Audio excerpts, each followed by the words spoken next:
সিকিম বর্তমানে ভ্রমণ পিপাসুদের অত্যন্ত পছন্দের একটি জায়গা। সিকিম বলতে আমরা সাধারণত সাঙ্গু লেক, লাচুং এইগুলা বুঝি, কিন্তু যে সাউথ সিকিমে রা বাংলা নামে অত্যন্ত সুন্দর একটি জায়গা আছে সেটা হয়তো আমরা অনেকে জানি, আবার অনেকেও জানি না।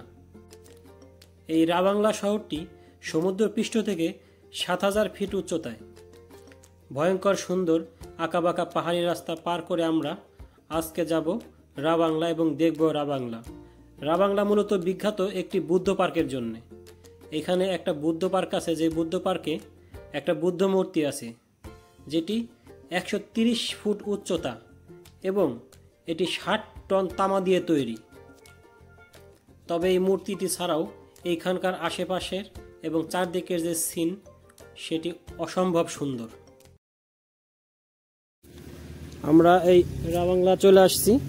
এখানে আসার পরে আমাদের যে প্রথম স্পট সাইট সিং সেটা দেখব। এটা একটা মনেস্ট্রি, কি নাম মনেস্ট্রি? টাঙ্গাটা। এটা বুদ্ধ পার্ক বলে এটাকে। এইখানে আমরা দেখব, আর এখানে টিকিট কেটে ঢুকতে হয়। একটা সাজানো গোছানো জায়গা একদম।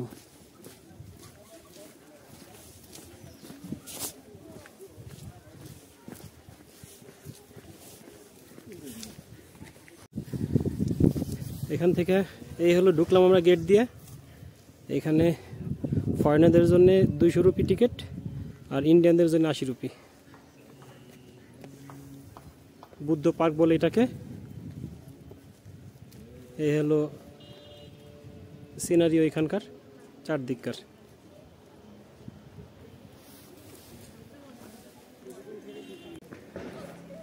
এই হলো টোটাল ভিতরটা।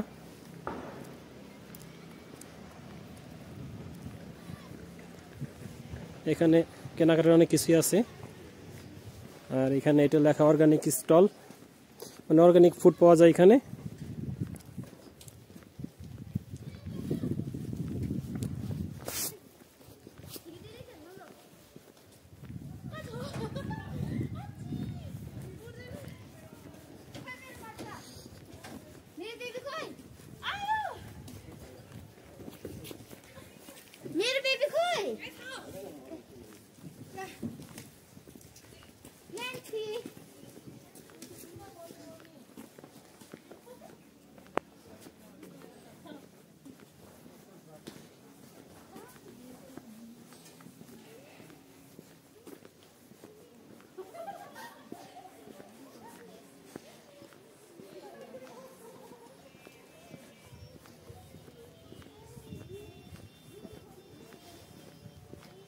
এদিকে আছে ওয়াশরুম, কিছু ফুল গাছ আর ক্যাফেটেরিয়া আছে। এই তো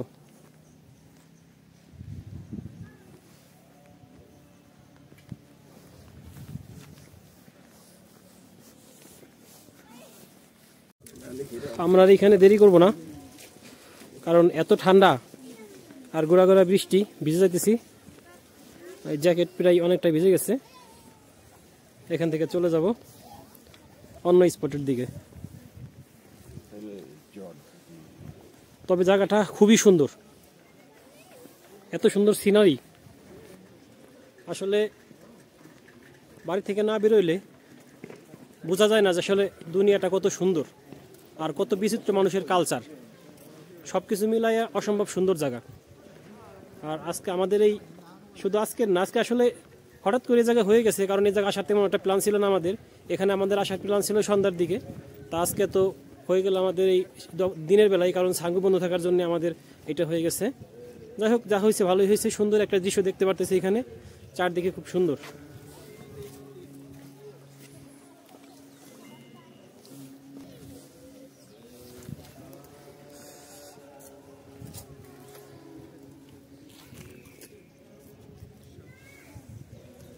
ওই নিচে নামা যায়, ওইখানে যাওয়া যায়। হ্যাঁ, কিন্তু এখন আমরা নিচে নামবো না, এখান থেকে বিদায় নিব।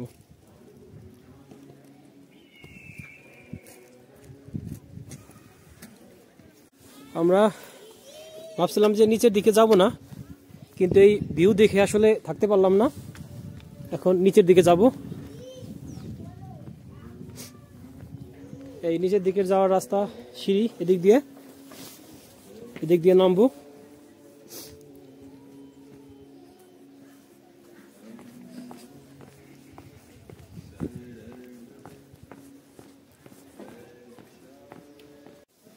এটা মূলত নাম হলো বুদ্ধ পার্ক।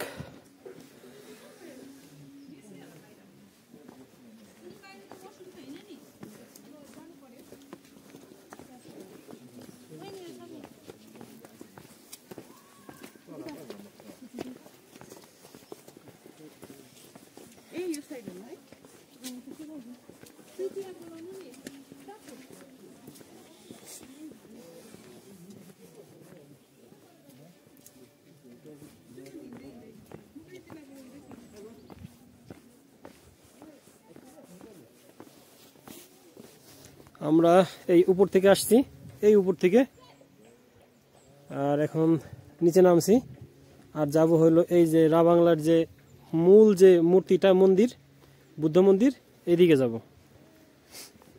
বিশাল মূর্তি, বিশাল।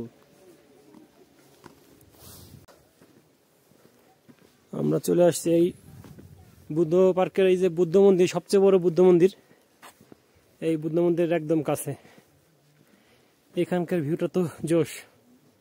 আর এখন বৃষ্টিটা একটু কমছে, কিন্তু বাইরে ঠান্ডা হলো ভয়ঙ্কর রকমের ঠান্ডা, একদম পুরা ভিতরে শীত ঢুকে যেতেছে।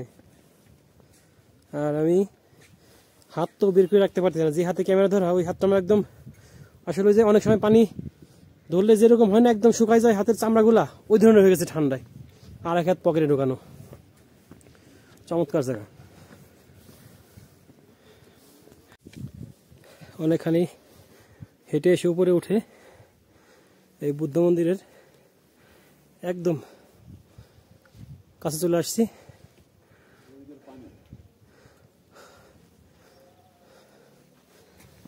এই যে এইখানে সামনে, এখান থেকে এই যে মূর্তিটা বিশাল,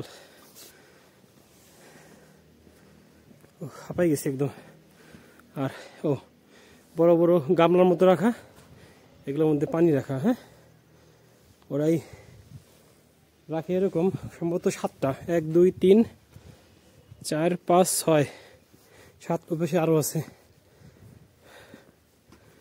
সুন্দর জায়গা, নাক দিয়ে পানি চলে আসছে। এই ভিতরে ছবি তোলা নিষেধ, ভিতরে যাব না।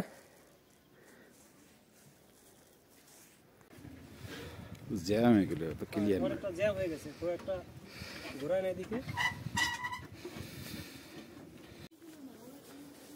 এখন আমি এই যে বুদ্ধ মূর্তি বা মন্দির, মূর্তি নিচে মন্দির, এটা চারপাশে একটু ঘুরে দেখব।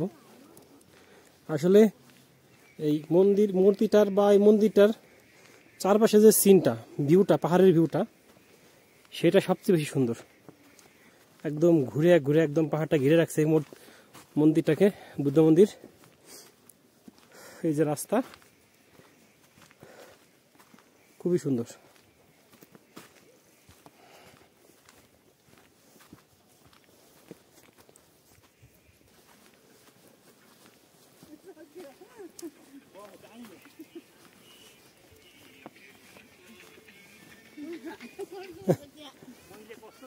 পিছনের দিক, পিছনের গেট। হ্যাঁ, আর এখানে যে ওদের এটা একটা এক ধরনের, এটা ঘোরালে ওদের প্রেয়ার হয়, প্রার্থনা হয়। একটু ঘোরায় দেখি।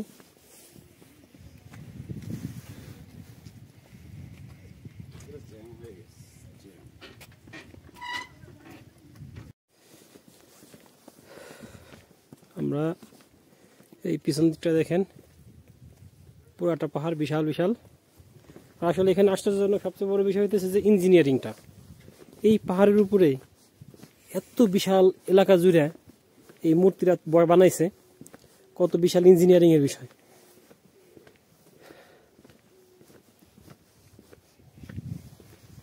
আর এখানে যে 7টা যে বাটির কথা বললাম না, 7টা বাটিতে পানি রাখা, এই 7টা পানি হলো ওদের বিভিন্ন আর কি, একটা পানি ড্রিঙ্কিং এর জন্য, একটা গোসলের জন্য, এরকম 7টা পানি 7টা কাজের জন্য আর কি মানুষ ব্যবহার করতে পারবে।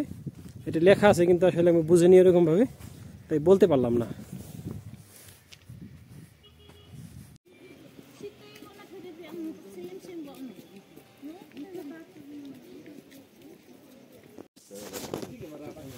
এদিকে আছে ফটো গ্যালারি, মিউজিয়াম, লাইব্রেরি। নাকে এত পানি আসতেছে এই ঠান্ডায়, বারবার নাক টানা লাগতেছে আমার। এখন অবশ্য মাস্ক পরছি, দেখা যাক কতটুকু কাজ হয়।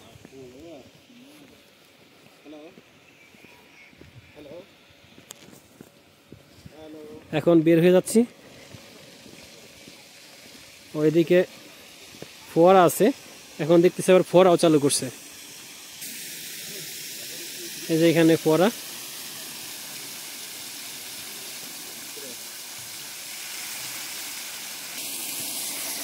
আর এই শহরটা পাহাড়ের ফাঁকে থাকে, ভাজে ভাজে সুন্দর সুন্দর বিল্ডিং, সুন্দর সুন্দর কালারের ঘর, চমৎকার অপরূপ দৃশ্য। এই বুদ্ধ পার্ক ঘুরতে ঘুরতে এই একটা লেখা পেলাম, আমার খুব ভালো লাগলো। Time has no holiday, dreams have no expiry date, life has no pause button, live it, love it, enjoy each and every moment of your life. আসলেই সত্য, জীবনের প্রত্যেকটা মুহূর্ত এনজয় করতে হবে, প্রত্যেকটা মুহূর্তই। তবে হ্যাঁ, অবশ্যই আল্লাহকে ভুললে চলবে না, তার নাম নিতে হবে, ইবাদত করতে হবে।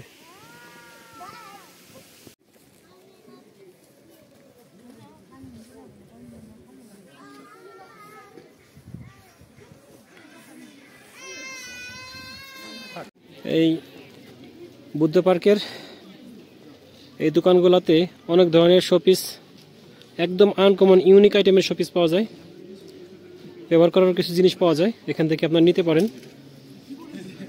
আর আমরা এখন এখান থেকে বের হয়ে যাচ্ছি, এরপরে আমাদের দেখি পরবর্তী গন্তব্য কোথায় আছে সেখানে যাব। আমরা এই বুদ্ধ পার্ক দেখা শেষ করে এখন আসছি, এখন অলরেডি 2:15 বাজে এখানকার। এখন খেতে হবে আমাদের, খুবই ক্ষুধা লাগছে। তাই এখন দেখি, এখানে বাঙালি হোটেল আছে একটা পাইছি, এই যে হোটেল রেড পান্ডা, এখান থেকে খাবো, দেখি খাবার কি আছে।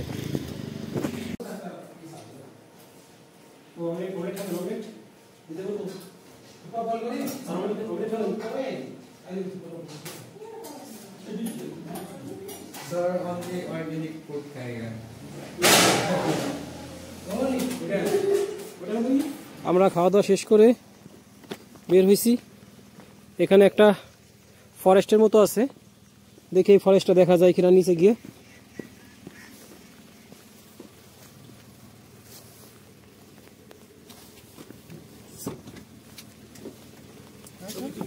ছবি তুলবে একটু ছিল। ওই দেখো একটা পার্ক, আমরা এখন নিচের দিকে যাব, সাদা হয়ে গেছে এই রাস্তা দিয়ে, এই নিচের দিকে সম্পূর্ণ একদম রাস্তা, জিগজাগ রাস্তা।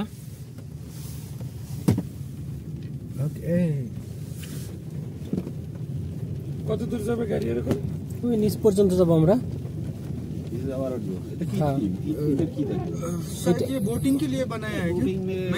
এটা এখনো চালু হয় নাই, এখনো চালু হয় নাই, জাস্ট ফ্রি ফ্রি দেখা যাবে এই আর কি।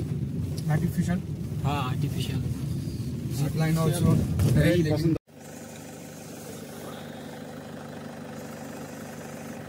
এই স্পটটা এখনো চালু হয় নাই, মাত্র শুরু করছে, যার জন্য আমাদের কোনো এন্ট্রি ফি লাগে নাই। একদম পাহাড়ের নিচে একটা ঘোরানো জায়গা আছে গোল, সেইখানে।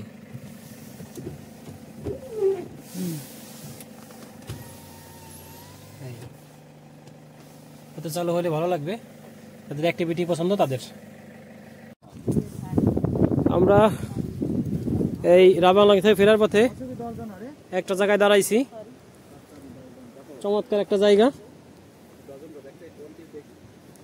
এখানে এই নদীর পাশে আমরা কলা খুঁজতেছি একটা, সেই কলাটার नाम घियो कला, घियो किला। वो घियो किला नहीं है, ये नेपाली कला है। আমরা এখন নেপালি কলা খাবো এই দোকান থেকে। দাম কত? কেমন? ভালো ভালো। ये अलग है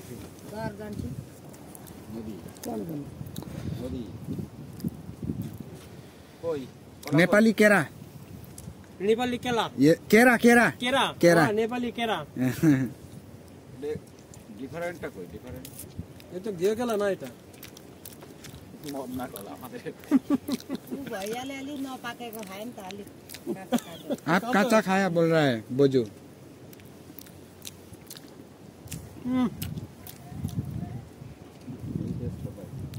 यो अलि काँचो छ नि त कच्चा क्या यो पनि काँचा काँचै छ कैसा कैसा पका नहीं कच्चा नै ओ हो। हो गया।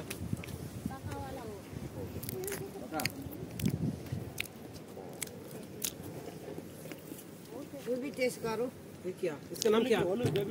झप्परी जापारी। इसके अंदर वो क्या बीज है ना वो ज्यादा है ना? बीज त नै है हाँ बीज नै है। ভালো ঢাল ঢাল দুশ্মন লাগে না। এটা ভালো এটা কি? জাপানি। এটা এটা এটা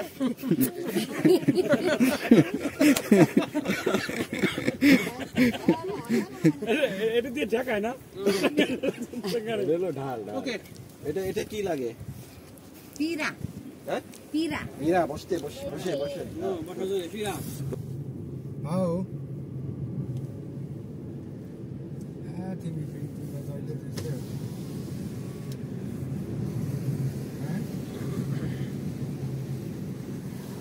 आधी आएको गाडी भन्दैछ भने नि।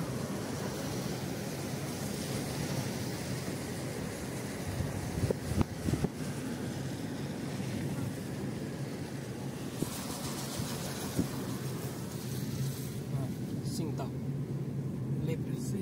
बस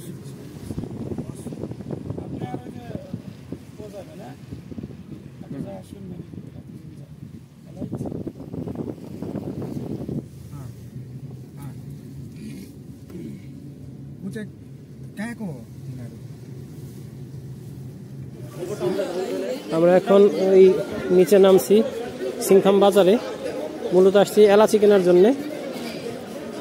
দেখি এলাচি কিনতে পারি নাকি।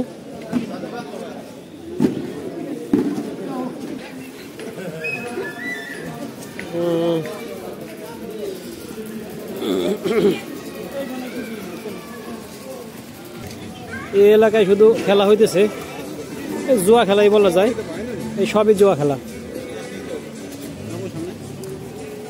এদিকেও জুয়া খেলা।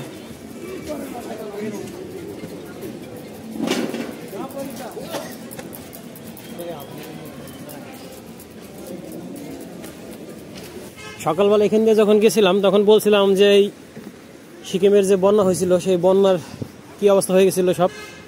এই যে এখানে ব্রিজ ছিল সব ভেঙে একদম ভেঙেছিল, চুরমার হয়ে গেছে। আর এই যে বাড়ি ঘরগুলোও দেখেন কি অবস্থা, খুব ভয়াবহ অবস্থা। এত বন্যা হয়েছিল এখানে।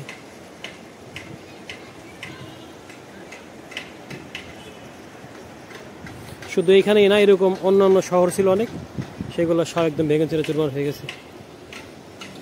এখন আবার এই নতুন করে ব্রিজ করতেছে।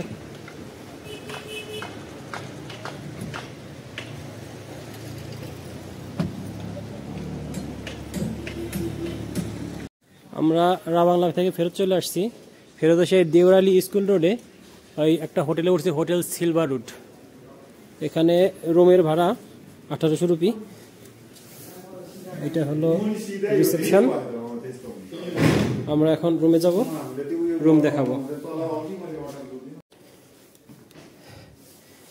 এই ফ্লোরে হলো আমাদের রুম, রুম নাম্বার 403। এটা হলো আমাদের রুম। এই ডাবল বেড একটা, সিঙ্গেল বেড একটা, এই একটা টিভি আছে, আলমারি আছে, বাথরুম আছে। এই হলো বাথরুম, পরিষ্কার আছে, গিজার আছে, এদিকে ড্রেসিং টেবিল আর ছোট একটা টেবিল আছে। খারাপ না, ওভারঅল রুমটা ভালো। আর অন্যান্য তুলনায় এই রুমটা দেখলাম যে এই আবহাওয়াটা বেশ গরম। হোটেলে চেক ইন করে এখন বের হয়েছি এই দেশি মুরগি কেনার জন্য। এখানকার দেশি মুরগি আজকে আমাদের মনে হলো যে একটু দেশি মুরগি খাই, কয়েকদিন দেশি মুরগি খাই না, তাই এখানকার স্থানীয় যে মুরগি দেশি মুরগি ওইটা কেনার জন্য আসছি। লালবাজার সব জায়গায় পাওয়া যায় না, দেখি লালবাজারে পাই কিনা। এই সাথে যে ছেলেটা আসছে আমাদের সাথে হোটেলের, দেখে যেহেতু আটকানো সব, ওদিকে যেতে হবে, দেখি মুরগি পাই কিনা, দাম কত নেয়।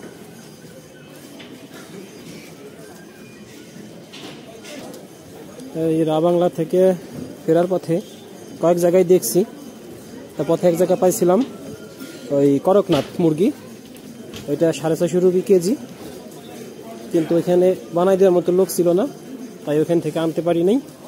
এখন এই গ্যাংটক শহরে চলে আসছি, এখানে সেই যে লালবাজার এখানে আসছি, এখান থেকে স্থানীয়রা বাজার করে, সেইখানে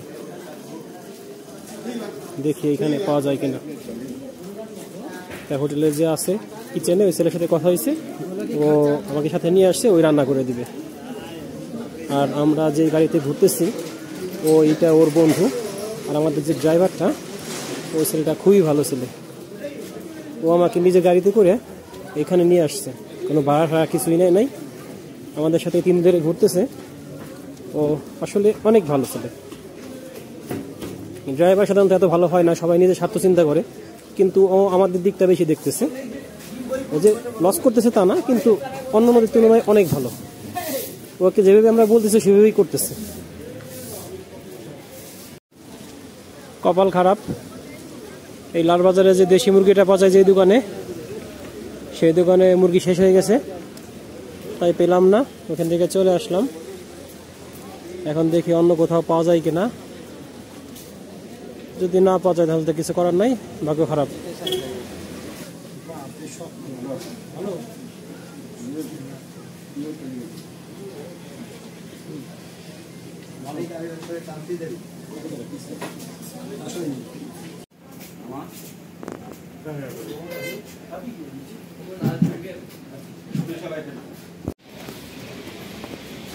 এমজি মার্ট থেকে আমরা এই হেঁটে হেঁটে আমাদের হোটেলে যাব। রাস্তাটা মোটামুটি চিনে নিছি, এবার হোটেলটা একটু দূরে, তারপরেও হেঁটে যাব, কারণ হাঁটতে খুব ভালো লাগতেছে। আমরা এই ঘোরাঘুরি করে একটু ক্ষুধা লেগে গেছিলো, তাই আসলাম, এই পথে দেখলাম বার্গার কিং, এই জন্যে বার্গার কিং থেকে খেতে আসলাম। আর বার্গার কিং থেকে এখন খাবো আমরা এই চিকেন উইংস আর হলো বার্গার আর ক্যাপাচিনো।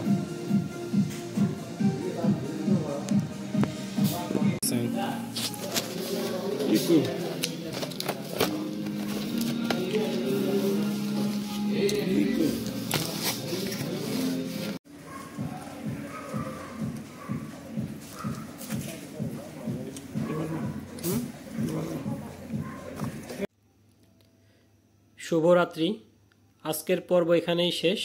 আর আমার ভিডিওটি যদি আপনাদের ভালো লেগে থাকে তাহলে লাইক, কমেন্ট, শেয়ার দিয়ে আমার সাথেই থাকবেন। আর আমার চ্যানেলটিকে এখনও যারা সাবস্ক্রাইব করেন নাই, দয়া করে সাবস্ক্রাইব করবেন। আল্লাহ হাফেজ।